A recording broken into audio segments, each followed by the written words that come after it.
Good morning and welcome to Shattering Myths, a program devoted to the most vital segment of our society. To those of you like me who know that there's something dreadfully wrong with the political and religious institutions which govern and control our nation, who recognize the considerable malfeasance inherent in the media, the military, and also with regard to economic influences. We realize that these institutions are the problem. They are not part of the solution. So instead of trying to rearrange the deck chairs on our sinking ship of state, our mission is to scour the news, looking behind the headlines, so that we know who is causing the tragedies that are besieging our planet, and so that we come to understand why these institutions are doing so, all while predicting how their ill-advised and inappropriate plans will continue to influence our world. Based upon the plague of adverse political, religious, military, and economic influences, we have at the very most 15 to 20 years left until all hell is unleashed. A complete economic collapse, world war, unrelenting propaganda, and killings that will number in the billions. Therefore, in our second hour, we're going to engage God on His terms, through evidence and reason, since His guidance regarding His covenant provides the only escape from what will become planet hell. If you would like to participate in this discussion, we encourage you to do so toll-free, 877-300-7645. Before I turn to an item in the news, I want to apologize for the Billy Graham commercial that is routinely running on this station. I have done everything I can do to encourage the Genesis Communication Network to sever its relationship with Salem Radio News. And it's because of commercials like this one. I want to state unequivocally that this program, I myself and God Himself, is overtly opposed to everything Billy Graham and his business promote. If you would like to be led away from God, listen to him. I'd intended today to continue with the article that we were discussing yesterday, which is a CNN report out of Washington, D.C., that the U.S. government is sponsoring a program called START, which scours newspaper articles to determine how many terrorist acts are perpetrated in the world and then tracks them. And we will indeed return to that article because there's much to be learned, although almost all of it negative, from what has been reported and what they are doing. But there was an item in the news that struck me as being far more timely and important today. I've long said that of everyone who has occupied the White House, that there has been none who are as overtly dishonest as Barack Hussein Obama.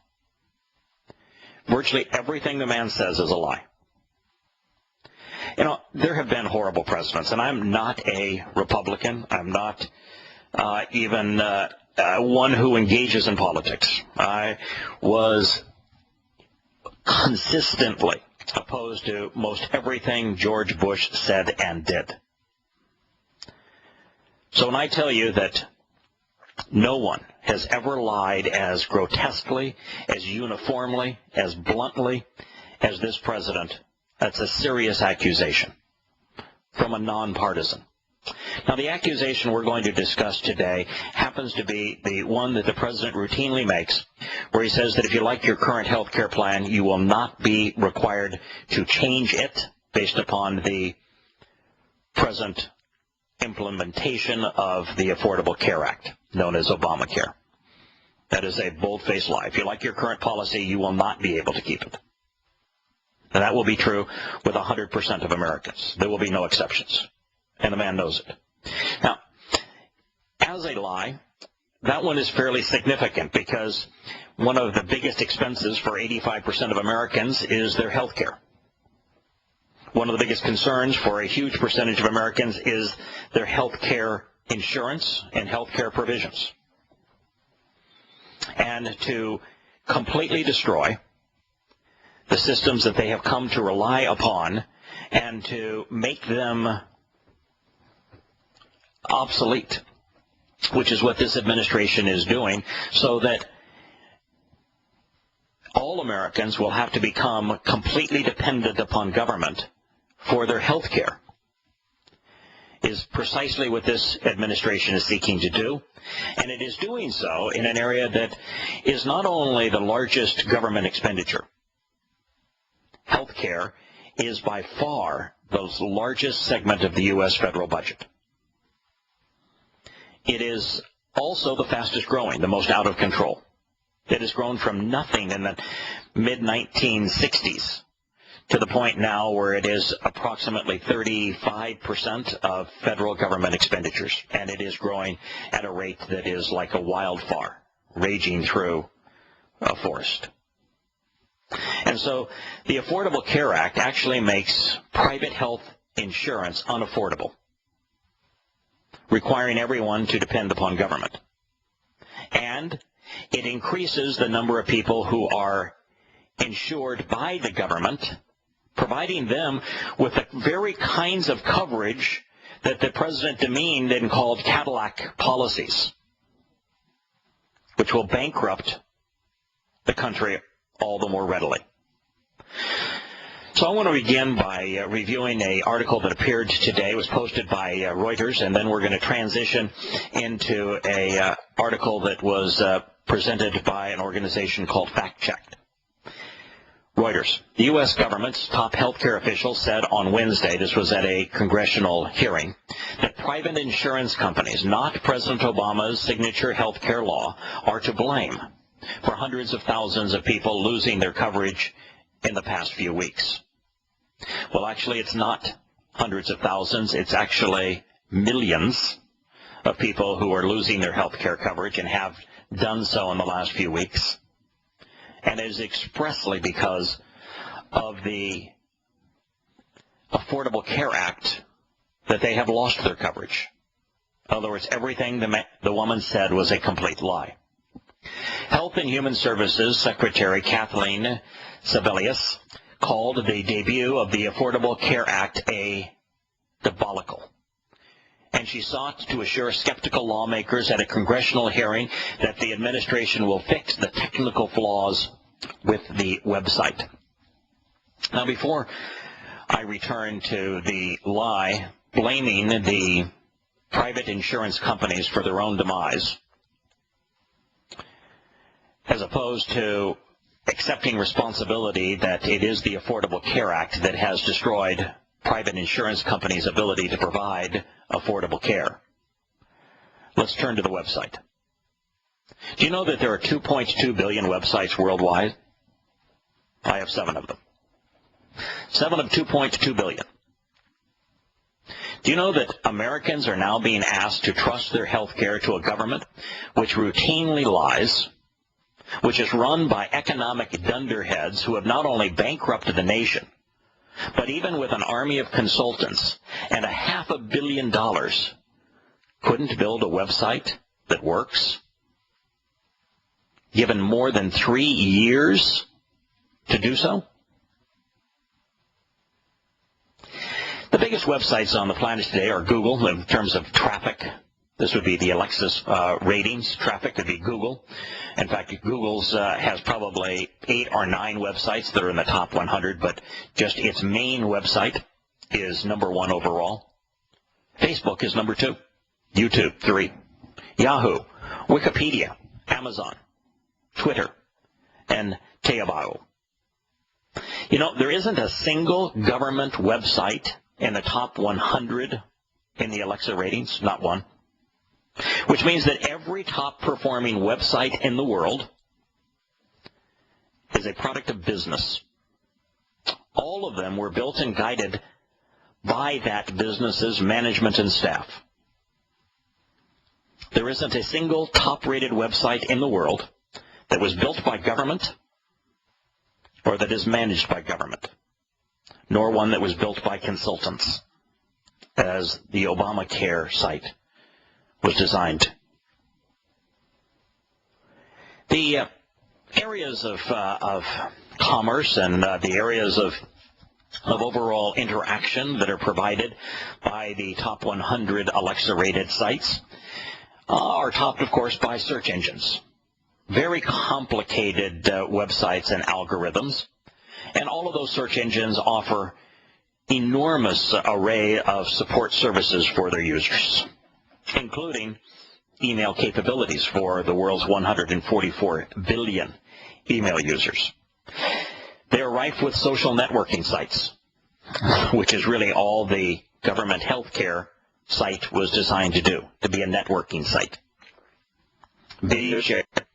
Many are commerce-oriented. E-commerce is an extraordinarily complex being.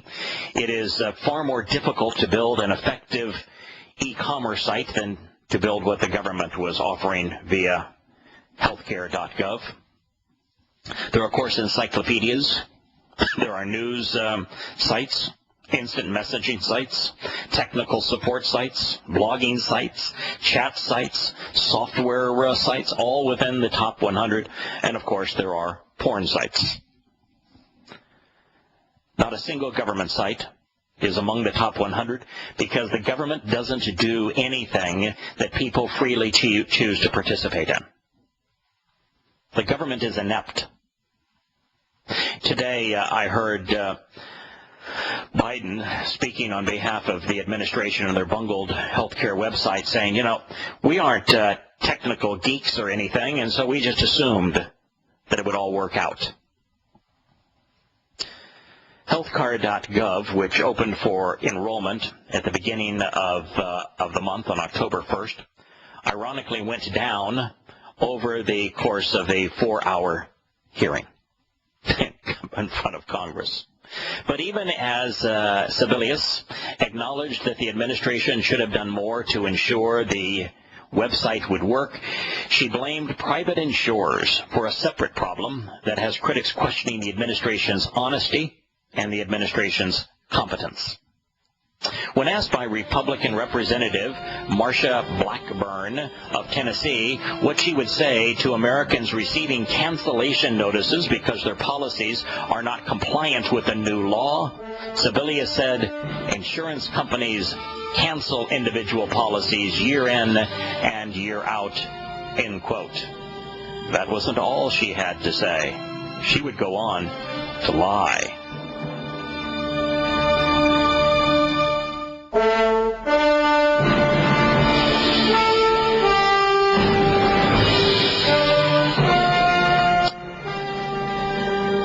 Welcome back to Shattering Myths.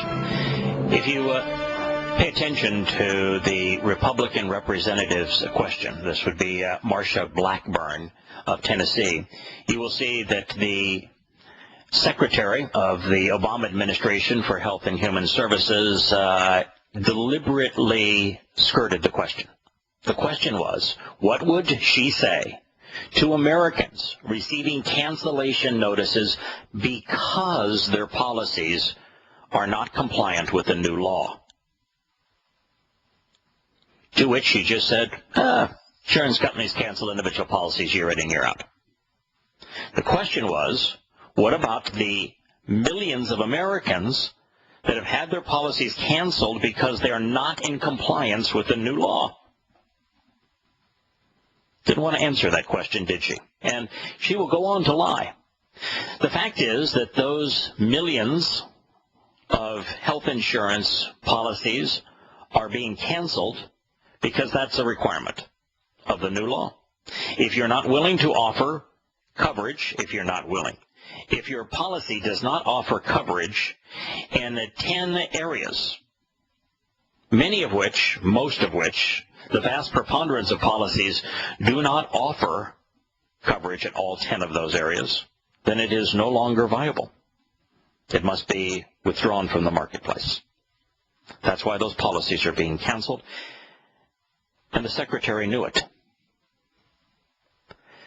There is no way, it's impossible, absolutely impossible, to offer affordable health care which complies with the new Affordable Care Regulations.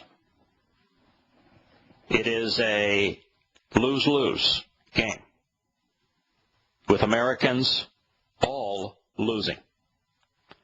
Obama and other administration officials have repeatedly promised that the 85% of Americans who already have health insurance would be able to keep their current plans.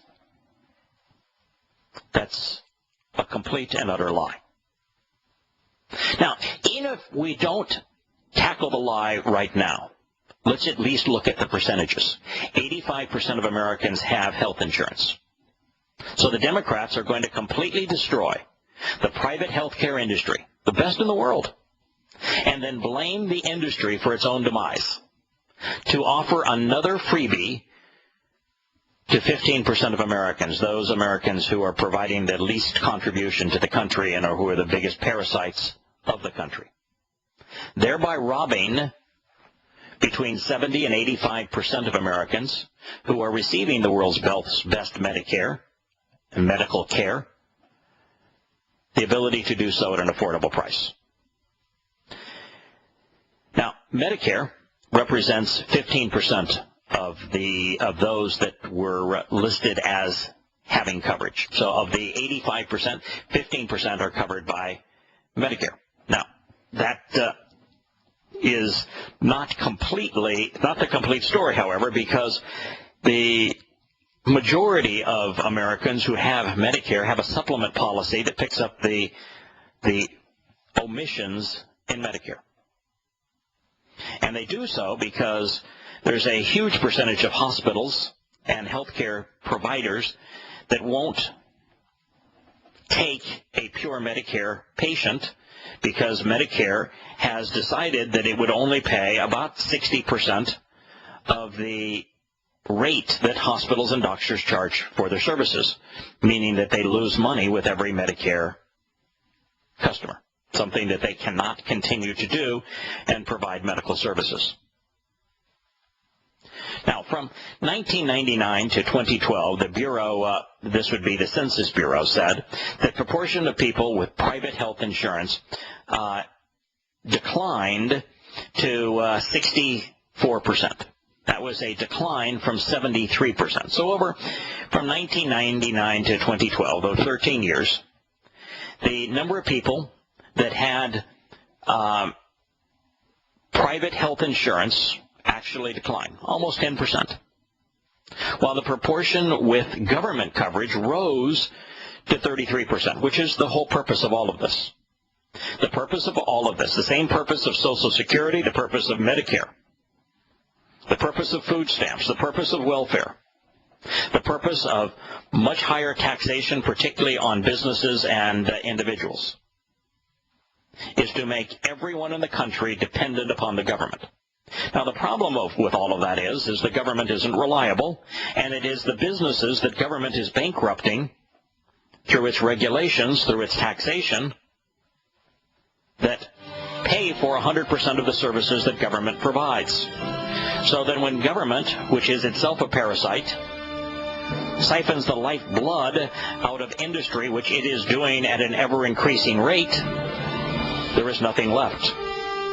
Because it is that industry whose lifeblood pays for everything that the government does.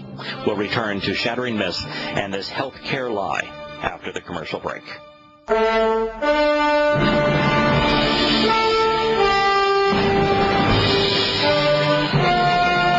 Welcome back to Shattering Myths. The proportion of children younger than 19 without health insurance declined last year. It's now 9.2%.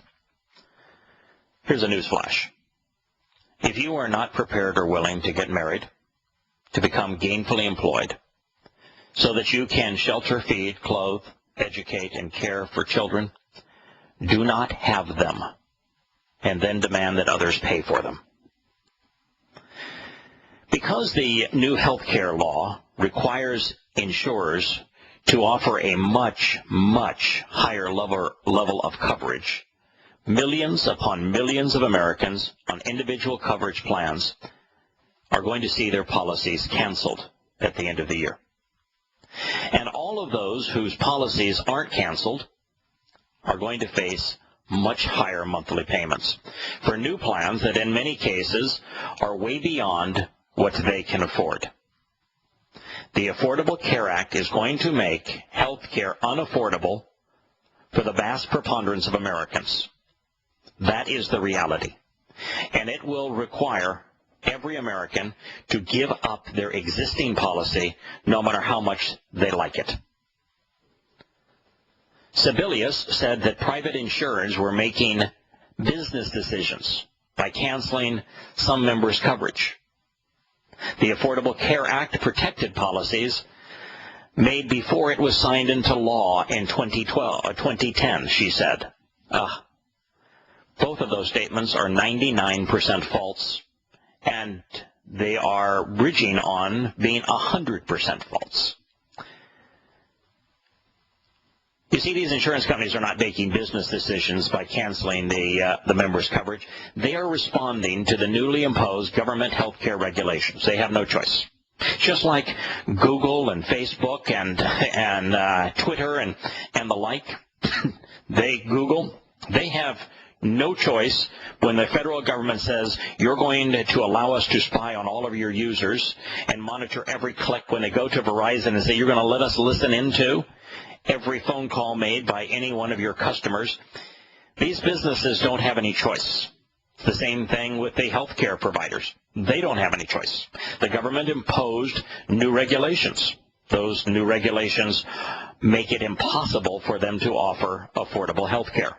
That was by design. Why? Because the government wants 100% of Americans dependent upon government. Just as a reminder, the current Great Recession that we are still slogging our way through, this month was especially abysmal as it related to free enterprise and the number of jobs created in the free enterprise sector, the private sector of the economy. Well, the Great Recession was caused because the government interfered with and passed new regulations which banks and businesses had to respond to. These were imposed on home loans, and it was through these home loans that the government regulations caused the current Great Recession. Now they're infringing on health care and are going to do exactly the same thing. The protections of existing policies that the Secretary, Sebelius, referred to are non-existent. Obama and Sebelius know it, because it was the Office of Health and Human Services, the Department of Health and Human Services of this administration, that actually drafted the provisions relative to existing policies. There is no possible way whatsoever to offer or to keep an existing policy. And so all of the president's promises that you can go ahead and ignore the expansion of government health care through the Affordable Care Act, because if you're part of the 85% of Americans that like your current policy, that are currently insured via a policy, you can keep your policy. That's an overt lie. It is impossible to offer it or to keep it.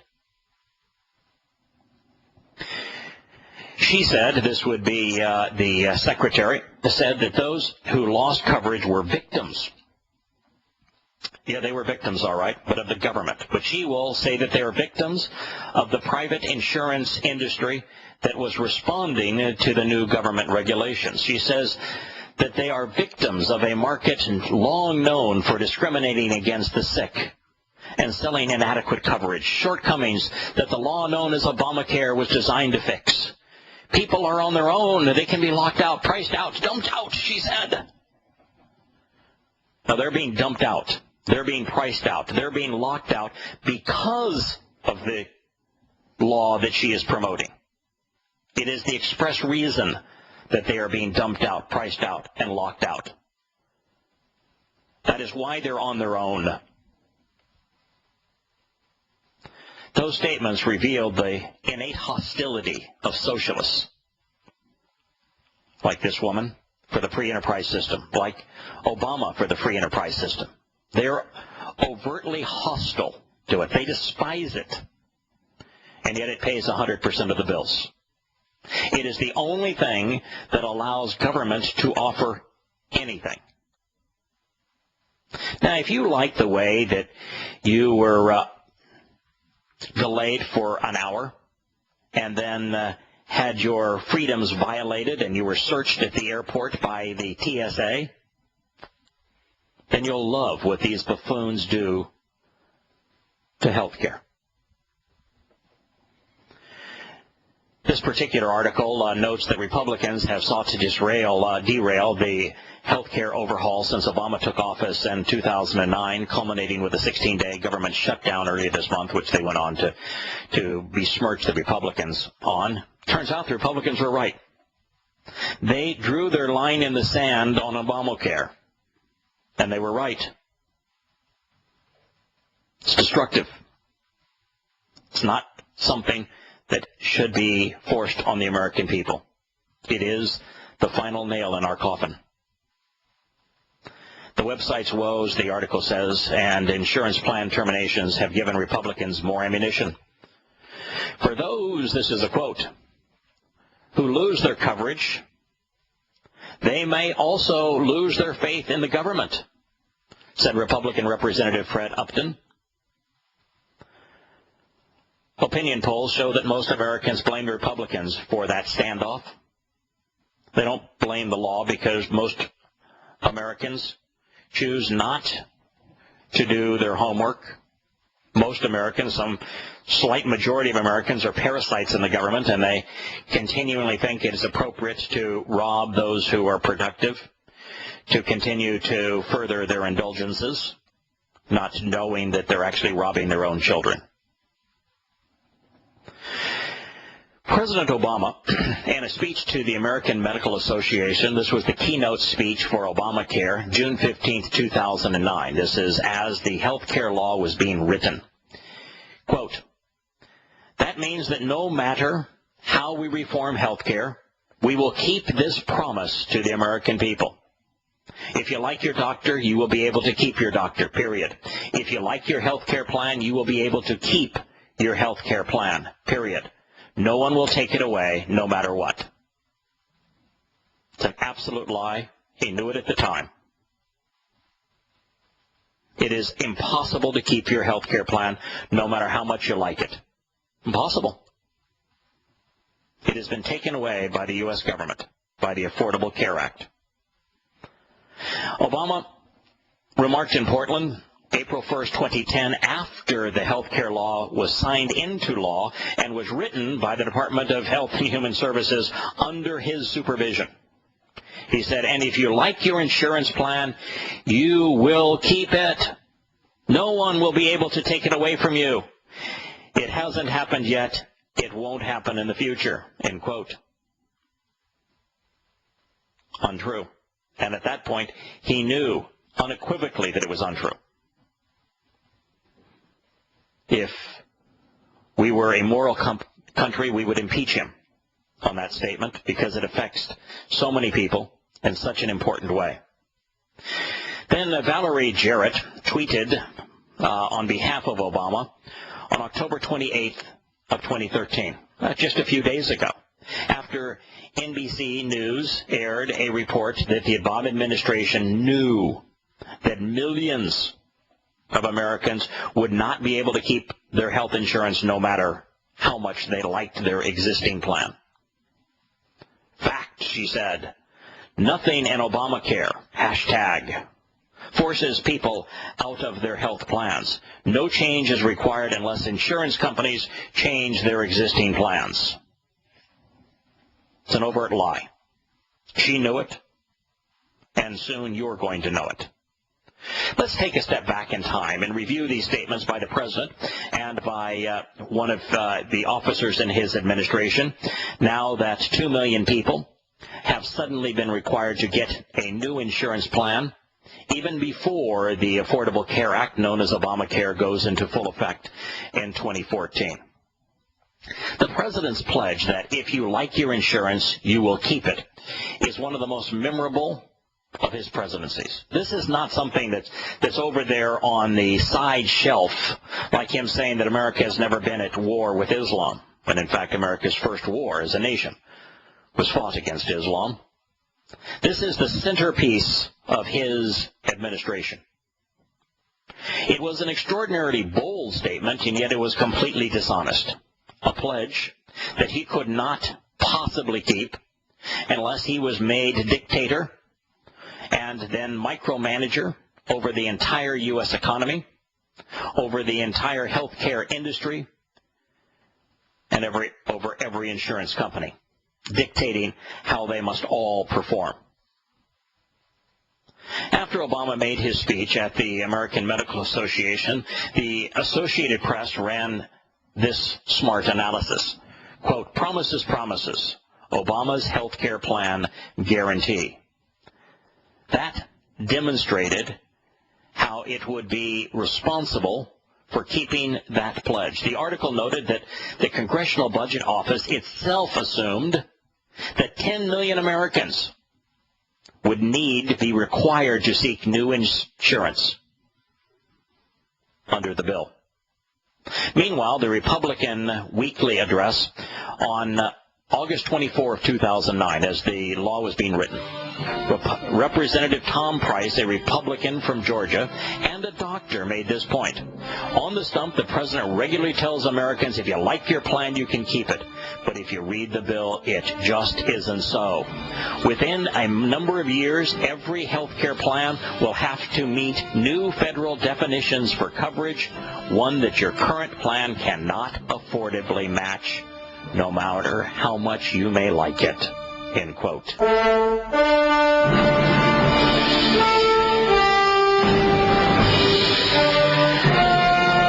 If you turn back to 2009, when the president was blowing smoke regarding his health care reform, one might have a tendency to excuse him as a politician for lying about the nature of the plan that his administration was currently drafting.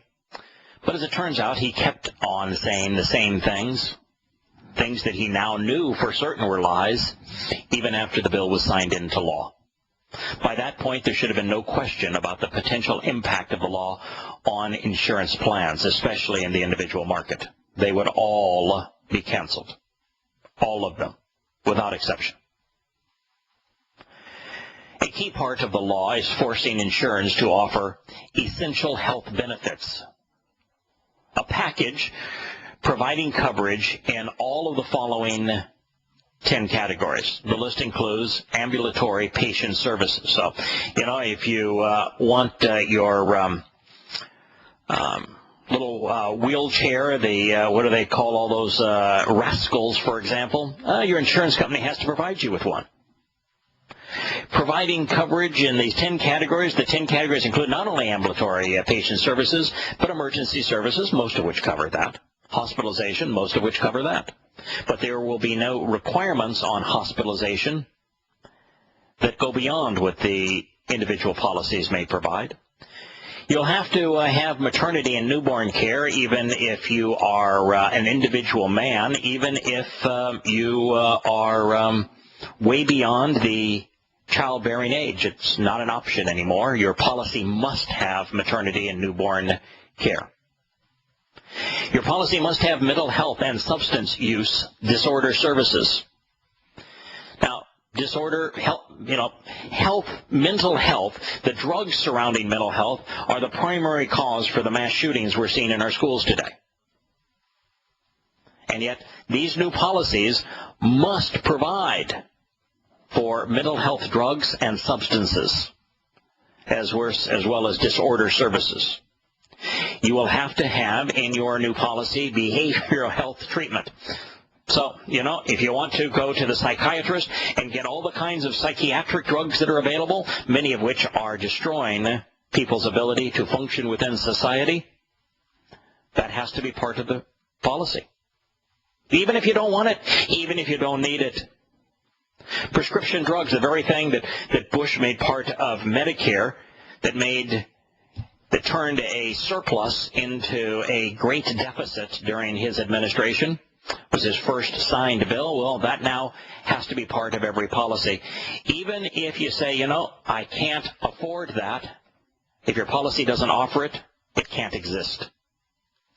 Rehabilitative and habilitative services and devices all need to be covered. Laboratory services, preventive and wellness services, and chronic disease management, as well as pediatric services, including oral and vision care. Now, for almost all plans, this would be a huge change. In 2011, the Department of Health and Human Services noted 62% of enrollees do not have coverage for maternity services. That means that 62% of all existing policies are automatically invalid. They cannot be offered. You cannot have it anymore. 34% of enrollees do not have coverage for substance abuse because most people don't want it and don't need it. 18% of enrollees do not have coverage for mental health services. Don't need it, don't want it. 9% of employees don't have coverage for prescription drugs.